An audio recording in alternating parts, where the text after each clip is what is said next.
आम्ही गेली 10 वर्ष बाळासाठी प्रयत्न करत होतो.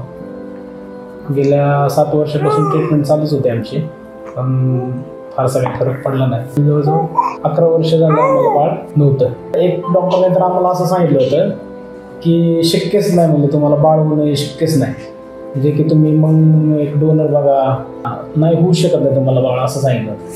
पण आम्ही पूर्ण डिप्रेशनमध्ये गेलो होतो. रोहित आयुर्वेदिकमध्ये डॉक्टरांनी बऱ्यापैकी सहकार्य केलं. जास्त दिवस न लावता 4 महिन्यामध्येच रिझल्ट भेटला.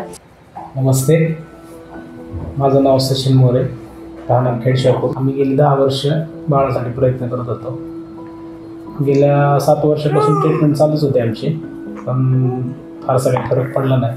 बऱ्याच ठिकाणी बऱ्याच डॉक्टरांना दाखवलं. प्रत्येकाचं एक असं म्हणणं होतं की थोडे दिवस ट्रीटमेंट घेतली की वर्षभरात परत दुसरा डॉक्टर, परत तिसरा डॉक्टर, परत चौथा डॉक्टर. जवळजवळ 11 वर्ष झालं आम्हाला बाळ नव्हतं. त्याच्यानंतर आम्ही डॉक्टरने सांगितल्याप्रमाणे लॅप्रोस्कोपी केली, बरेच वेगवेगळे ट्रीटमेंट केल्या, पण शरीराची त्यांनी पूर्ण नासाडी झाली. पण आम्ही एक फेसबुकला ॲड पाहिली रोहित आयुर्वेदिकची, आणि त्याच्यानंतर मग आम्ही जरा बी थांबलो नाही, लगेच रोहित आयुर्वेदिकला भेट घेतली. रोहित आयुर्वेदिकमध्ये डॉक्टरांनी बऱ्यापैकी सहकार्य केलं, आणि जास्त दिवस न लावता 4 महिन्यामध्येच रिझल्ट भेटला.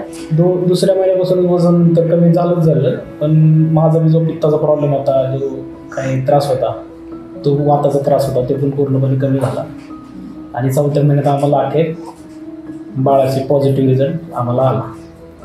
त्यामध्ये पंचकर्मा केला, बस्ती केल्यानंतर खूप फायदा झाला. त्याच्यामध्येच आम्हाला हा रिझल्ट भेटला. असं एक डॉक्टरने तर आम्हाला असं सांगितलं होतं की शक्यच नाही, म्हणजे तुम्हाला बाळ होणं हे शक्यच नाही, म्हणजे की तुम्ही मग एक डोनर बघा, किंवा नाही होऊ शकत नाही तुम्हाला बाळ, असं सांगितलं. पण आम्ही पूर्ण डिप्रेशनमध्ये गेलो होतो. रोहित आयुर्वेदिकचे की इकडं सुंदर बाळ झालं, आणि फारच सुंदर झालं. थँक्यू.